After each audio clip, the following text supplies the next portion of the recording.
11편 1호선 다른 세상으로 가는 열차. 덜컹거리던 지하철은 나를 내려놓고 저 멀리 사라졌지만 그 진동은 여전히 내 안에 남아있었다. 늘 타던 1호선이었다. 똑같은 쇠로 만든 객차였고 똑같은 노선을 따라 달리는 기계였다. 하지만 오늘 이 열차는 나를 전혀 다른 세상으로 데려다 놓았다. 회색빛 안전지대를 벗어나 원색의 무법지대 한복판에 나를 던져 놓았다. 역사를 빠져나와 마주한 풍경은 충격 그 자체였다. 퀴퀴한 먼지 냄새와 정체 모를 전자제품이 내뿜는 열기가 뒤섞인 공기. 귀를 때리는 호객꾼들의 날카로운 외침과 수많은 사람들의 웅성거림. 낡고 거대한 상가 건물들에는 중앙처리장치, 주기억장치 같은 암호 같은 단어들이 거대한 현수막이 되어 나부끼고 있었다.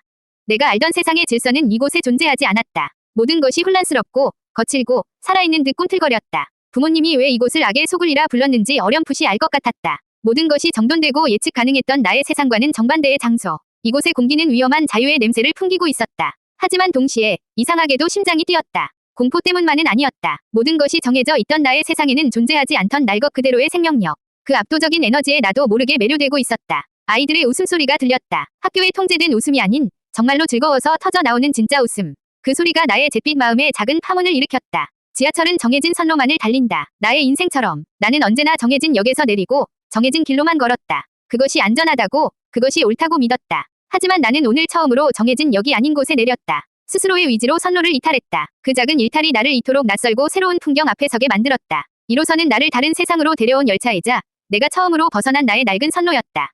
나는 이제 돌아갈 수 없는 길 위에 서 있었다. 이 길의 끝에 무엇이 있을지는 알 수 없었지만 적어도 회색빛만은 아닐 것이라는 막연한 예감이 들었다. 12편 퀘스트 지역 용산에 진입합니다. 나는 어디로 가야 할지 몰라 잠시 망설였다. 거대한 상가 건물들이 여러 개 있었고 사람들은 저마다 다른 입구로 흩어지고 있었다. 내가 망설이는 동안에도 퀘스트 창은 묵묵히 내 시야 한 구석에서 빛나고 있었다. 금단의 땅을 밟아라. 그 문구가 나를 재촉했다. 그때 내 주변으로 비슷한 또래의 아이들이 3355짝을 지어 특정 건물을 향해 빨려 들어가듯 걸어가고 있었다. 그들의 표정에는 나와 같은 두려움 대신 보물섬을 눈앞에 둔 탐험가와 같은 설렘이 가득했다. 그들은 서로 무언가에 대해 열정적으로 이야기하며 걸음을 재촉하고 있었다. 나는 홀린 듯 그들의 뒤를 따랐다. 적어도 저 아이들을 따라가면 퀘스트를 수행할 장소에 도착할 수 있을 것 같았다. 선인상가라는 낡은 간판이 붙은 건물. 입구는 어두컴컴해서 마치 동굴 같았다. 한 걸음 안으로 발을 들여놓는 순간 시스템이 새로운 지역을 인식합니다. 퀘스트 지역 용산 전자상가에 진입합니다. 경고. 이곳은 무질서와 기회가 공존하는 곳입니다. 정신을 똑바로 차리지 않으면 모든 것을 잃을 수도 있습니다. 눈앞에 떠오른 시스템 메시지가 이곳이 평범한 장소가 아님을 다시 한번 각인시켜 주었다. 모든 것을 잃을 수도 있다는 경고 문구가 섬뜩했지만 이제 와서 돌아갈 수는 없었다. 나는 마른 침을 삼키고 어둠 속으로 한 걸음 더 내디뎠다. 안으로 들어서자 바깥과는 전혀 다른 풍경이 펼쳐졌다. 좁은 통로를 사이에 두고 작은 가게들이 벌집처럼 다닥다닥 붙어 있었다. 가게 안에는 주인을 알 수 없는 누런 종이 상자들이 천장까지 닿을 듯 쌓여 있었고 진열대에는 난생 처음 보는 기판과 부품들이 복잡한 속내를 드러낸 채 누워 있었다. 형광등 불빛은 희미했고 공기는 먼지와 낡은 종이 냄새로 가득했다. 그리고 그 모든 공간을 수백 개의 모니터가 동시에 각기 다른 화면을 번쩍이며 빛을 뿜어내고 있었다.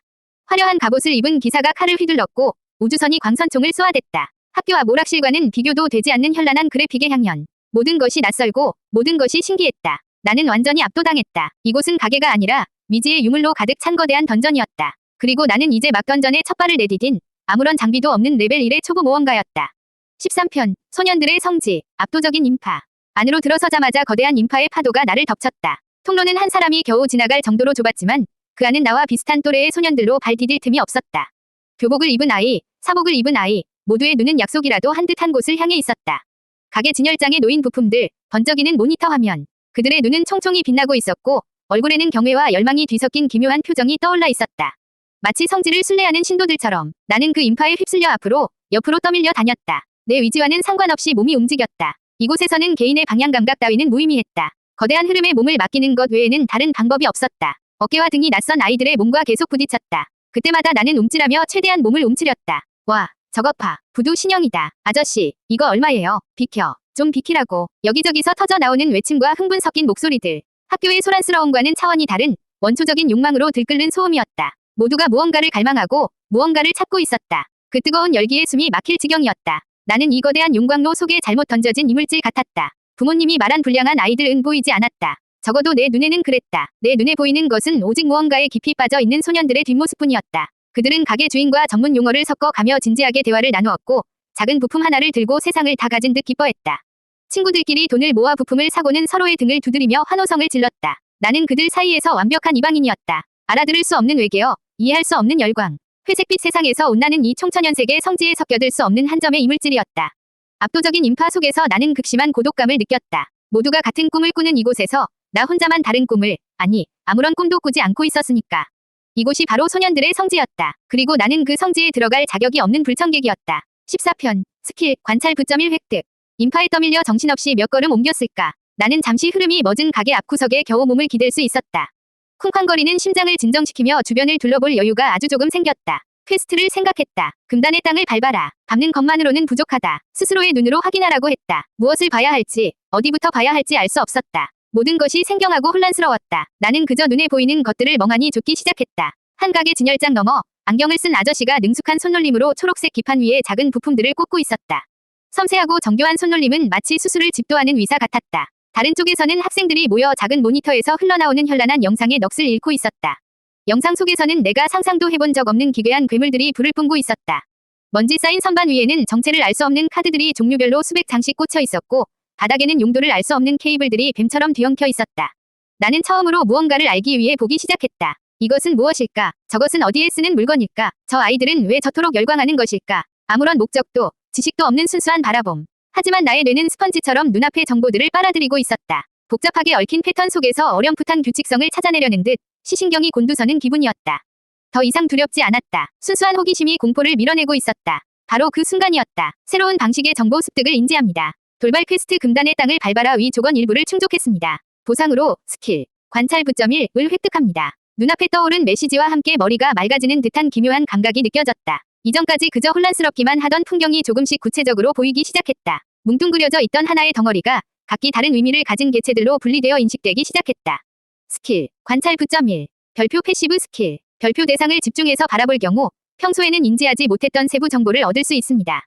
스킬 레벨이 오를수록 정보의 질과 양이 증가합니다. 내게 처음으로 생긴 스킬, 그것은 아주 작지만 분명한 변화의 시작이었다. 나는 이제 더 이상 수동적으로 세상을 받아들이는 존재가 아니었다. 능동적으로 정보를 습득하는 관찰자로서 첫걸음을 내디딘 것이다. 나는 새로운 무기를 손에 넣은 기분으로 다시 한번 던전의 풍경을 바라보았다.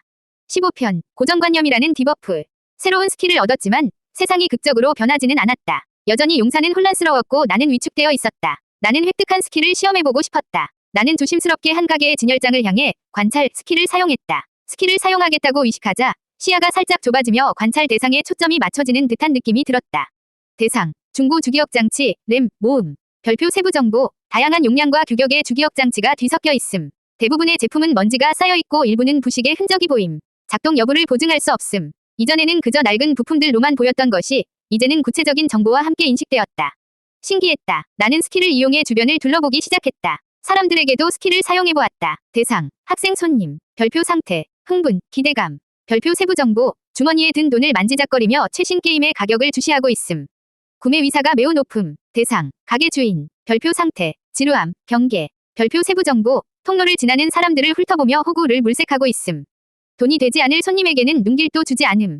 객관적인 정보들이 머릿속으로 흘러들어왔다. 하지만 그 정보들을 받아들이는 나의 마음은 객관적이지 못했다. 나는 가게 주인의 상태 정보를 보는 순간 나도 모르게 몸을 움츠렸다. 호구를 물색하고 있다는 정보가 부모님의 경고와 겹쳐지며 강력한 공포를 불러일으켰다. 그 순간 나는 나 자신이 아주 불리한 상태에서 이 전쟁터에 서 있다는 것을 깨달았다. 용사는 위험한 곳이다. 용팔이는 사기꾼이다. 이곳의 아이들은 모두 불량하다. 부모님이 심어준 고정관념들이 내 머릿속을 지배하고 있었다. 이것은 시스템이 보여주는 상태 이상과는 다른 종류의 문제였다. 그것은 내 사고를 올가매는 보이지 않는 족쇄, 일종의 디버프였다. 패시브 스킬처럼 나의 모든 생각에 영향을 미치고 있었다. 이 디버프는 나의 모든 판단을 흐리게 만들었다. 가게 주인이 친절하게 말을 걸어와도 나를 속이려는 걸 거야 라고 먼저 생각하게 했고 즐겁게 웃는 아이들을 봐도 저러다 성적이 떨어질 텐데 라고 멋대로 단정 짓게 했다. 관찰, 스킬로 얻은 객관적인 정보들이 내 머릿속에 강력한 고정관념 필터를 거치면서 모두 왜곡되고 있었다. 퀘스트 설명에 적혀있던 고정관념의 벽을 허물라 는 문구가 비로소 실감나게 다가왔다. 이 디버프를 해제하지 않는 이상 나는 이 던전을 제대로 탐험할 수조차 없을 것이다. 나는 벽을 허물기 위해 이곳에 왔지만 정작 내 마음속에 더 단단한 벽이 존재하고 있었다. 16편, 첫 번째 관문, 이벤트, 호객 행위. 나는 벽을 따라 조심스럽게 움직였다. 최대한 사람들의 눈에 띄지 않으려고 마치 유령처럼. 스킬, 은신이라도 있다면 좋겠지만 지금의 내게는 그런 편리한 능력은 없었다. 나의 유일한 보호막은 다른 아이들과는 확연히 다른 공부만 하게 생긴 어수룩한 행색뿐이었다. 그때였다. 학생, 뭐 찾아. 갑자기 옆에서 불쑥 튀어나온 목소리에 심장이 멎는 줄 알았다. 화들짝 놀라 고개를 돌리자 인상 좋아 보이는 아저씨 한 명이 사람 좋은 미소를 지으며 나를 보고 있었다. 그의 가게 앞에는 최신 게임 포스터가 요란하게 붙어 있었다. 나의 첫 번째 시련. 부모님이 귀에 못이 박히도록 말했던 바로 그 호객행위였다. 머릿속에서 경고등이 미친 듯이 울렸다. 도망쳐야 해. 무시해야 해. 잘못 걸리면 돈을 다 뜯기고 말 거야. 고정관념이라는 디버프가 강력한 효과를 발휘하기 시작했다. 나는 아무 말도 못하고 고개만 푹 숙였다. 상태 이상, 위축이 겹치면서 목이 잠겨버린 것 같았다. 용기, 1이라는 숫자가 발목에 채워진 족쇄처럼 무겁게 느껴졌다. 그냥 구경하는 거예요. 찾는 거 있으면 말해. 아저씨가 싸게 잘해줄게. 학생은 딱 보니까 컴퓨터 좀 알게 생겼네. 아저씨는 끈질겼다. 그는 내 어깨를 가볍게 툭 치며 가게 안쪽을 가리켰다. 가게 안은 온갖 종류의 게임 CD와 공략집으로 가득했다. 철민이가 보여줬던 잡지에서 본 게임들도 보였다. 나의 심장이 아주 잠깐 호기심으로 두근거렸다. 나도 모르게 시선이 그쪽으로 향하는 것을 막을 수 없었다. 그 찰나의 흔들림을 아저씨는 놓치지 않았다. 그의 눈이 미세하게 빛나는 것을 나는 보았다. 삐리릭. 돌발 이벤트 발생. 첫 번째 관문. 호객행위. 별표 설명. 용산의 상인이 당신에게 접근했습니다. 그의 제안을 뿌리치거나 혹은 받아들이십시오. 당신의 선택이 앞으로의 평판에 영향을 미칠 수 있습니다. 눈앞에 떠오른 시스템 창은 이것이 피할 수 없는 이벤트임을 알리고 있었다. 선택지는 2개. 도망치거나 마주하거나. 나의 용기 스탯은 여전히 1이었다. 나에게 주어진 선택지는 사실상 하나뿐이었다. 하지만 그 하나를 실행에 옮기는 것조차 지금의 나에게는 너무나도 어려운 일이었다. 나는 입술만 달싹인 채 그 자리에 얼어붙어 버렸다. 17편. 상냥한 얼굴의 강매. 선택지는 2개였지만 나에게는 답이 정해져 있었다. 나의 용기 스탯 1은 저항이라는 선택지를 허락하지 않았다. 도망치는 것조차 상대의 호의를 무시하고 등을 돌려야 하는 지금의 나로서는 상상할 수 없는 용기가 필요한 행동이었다. 저는 그냥 둘러보는 건데요. 모기만 한 목소리가 겨우 기어 나왔다. 하지만 아저씨의 귀에는 들리지 않는 것 같았다. 혹은 들렸지만 무시했거나 그의 얼굴에는 여전히 사람 좋은 미소가 걸려 있었다. 에이, 그러지 말고 여기까지 왔는데 그냥 가면 섭하지. 잠깐 들어와서 보기만 해. 돈 안 받아. 아저씨는 내 의사와는 상관없이 자연스럽게 내 등에 손을 얹고 가게 안으로 이끌었다. 거부할 수 없는 부드러운 압력이었다. 뿌리치고 도망가야 한다는 이성적인 생각과 어른에게 무례하게 굴면 안 된다는 어릴 적부터 받아온 교육이 머릿속에서 격렬하게 충돌했다. 결국 후자가 이겼다. 나는 속절없이 가게 안으로 끌려 들어갔다. 관찰, 스킬이 그의 손에서 상대를 놓치지 않으려는 강한 의지라는 정보를 읽어냈지만 그 정보를 바탕으로 행동할 능력이 내게는 없었다. 가게 안은 바깥보다 더 어둡고 비좁았다. 사방이 온갖 게임 표지들로 도배되어 있어 정신이 아득해질 지경이었다. 밖에서 볼 때는 그토록 화려하고 신기해 보였던 공간이 막상 갇히고 나니 사방이 막힌 감옥처럼 느껴졌다. 학생, 요즘 제일 잘 나가는 게 이거야. 아저씨는 익숙하게 진열장 한쪽에서 번쩍이는 CD 케이스 하나를 꺼내 내 손에 쥐어주었다. 유명한 축구 게임의 최신작이었다. 나는 뜨거운 감자라도 만진 것처럼 화들짝 놀라 손을 빼려 했지만 아저씨는 내 손을 꾹 누르며 놓지 못하게 만들었다. 그의 손아귀 힘은 보기보다 강했다. 이거 원래 45,000원인데 학생은 인상이 좋으니까 내가 특별히 40,000원 해줄게. 이런 기회 없어. 다른 데가 봐. 다 50,000원 달라고 하지. 상냥한 얼굴, 친절한 목소리. 하지만 그의 눈은 웃고 있지 않았다. 나는 그의 손아귀에 붙들린 사냥감이었다. 강매. 책에서나 보던 단어가 현실의 공포로 다가왔다. 머릿속이 새하얘졌다. 부모님의 경고가 옳았다. 이곳은 정말로 위험한 곳이었다. 아니에요. 저 정말 괜찮아요. 돈도 없고요. 나는 거의 울먹이며 마지막 남은 용기를 쥐어짰다. 돈이 없다는 말. 어린 학생이 할 수 있는 가장 확실하고도 유일한 거절의 표현이었다. 나는 그 말이 이 끔찍한 상황을 끝내줄 것이라 굳게 믿었다. 하지만 나의 생각은 너무나도 순진했다. 그 말은 상황을 끝내는 것이 아니라 전혀 다른 국면으로 전환시키는 스위치였다. 18편. 경고. 상대의 태세가 전환됩니다. 내가 돈도 없고요. 라고 말하는 순간이었다. 내 손을 잡고 있던 아저씨의 손에서 힘이 스르륵 풀렸다. 동시에 그의 얼굴에서 사람 좋은 미소가 거짓말처럼 사라졌다. 따뜻한 온기를 머금고 있던 그의 눈빛은 순식간에 차갑고 경멸적인 시선으로 변했다. 입꼬리는 축 처졌고 미간에는 깊은 주름이 잡혔다. 공기 자체가 달라졌다. 화기애애하던 분위기는 간데없고 얼음장처럼 차가운 침묵이 내려앉았다. 그 변화를 감지하기도 전에 눈앞에 붉은색 시스템 창이 번쩍였다. 경고. NPC 호객군 상인 위태세가 호의적에서 적대적으로 급격히 전환됩니다. 원인. 구매 위사 없음 확인. 시간 낭비 유발. 시스템의 경고는 현실의 변화보다 단 한 발자국 늦었다.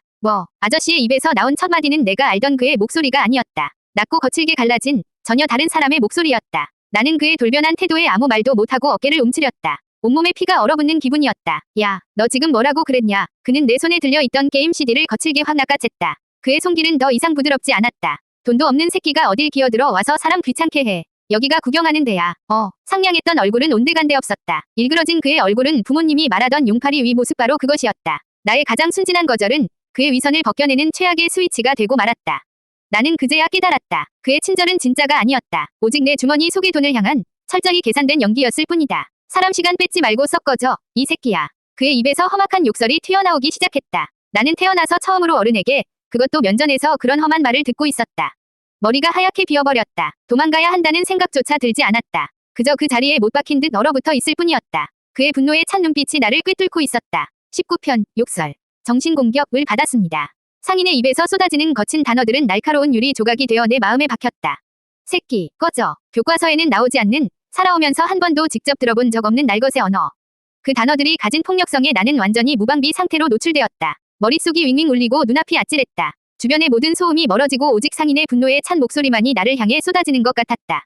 나는 아무 잘못도 하지 않았다. 그저 돈이 없었을 뿐이다. 그런데 왜 이런 취급을 받아야 하는지 이해할 수 없었다. 그때 시야 한 구석에서 시스템 메시지가 떠올랐다. 평소의 푸른빛이 아닌 위험을 알리는 붉은빛이었다. 당신은 NPC 호객군 상인으로부터 욕설, 스킬 공격을 받았습니다. 정신저항 판정, 실패, 용기 스탯이 현저히 낮아 정신공격에 극도로 취약합니다. 상태 이상, 혼란, 과, 상태 이상, 모욕감이 발생합니다.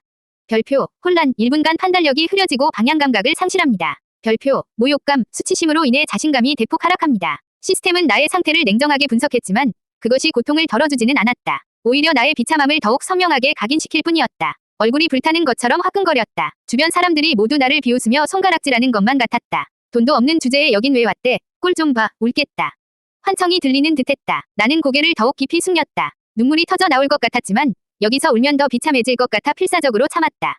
입술을 꽉 깨물었다. 비릿한 피 맛이 입안에 퍼졌다. 뭘 꼬라봐, 안 꺼져. 상인의 마지막 외침에 나는 본능적으로 뒷걸음질 쳤다. 비틀거리며 가게 밖으로 물러나자 그의 시선이 그제야 나에게서 떨어져 나갔다. 그는 아무 일도 없었다는 듯 다시 사람 좋은 미소를 지으며 통로를 지나가는 다른 학생에게 말을 걸기 시작했다. 나는 그 광경을 보고 소름이 돋았다. 나는 그대로 돌아서서 거의 울다시피 도망쳤다. 어디로 가야 하는지도 모른 채 그저 이 끔찍한 장소에서 벗어나고 싶다는 생각뿐이었다. 인파 속으로, 어둠 속으로 무작정 달렸다. 20편, 퀘스트 목표, 지하 던전으로 이동. 정신없이 인파를 헤치며 뛰었다. 혼란, 상태 이상 때문인지 발이 계속 헛디뎌졌고 몇 번이나 사람들과 부딪혔다.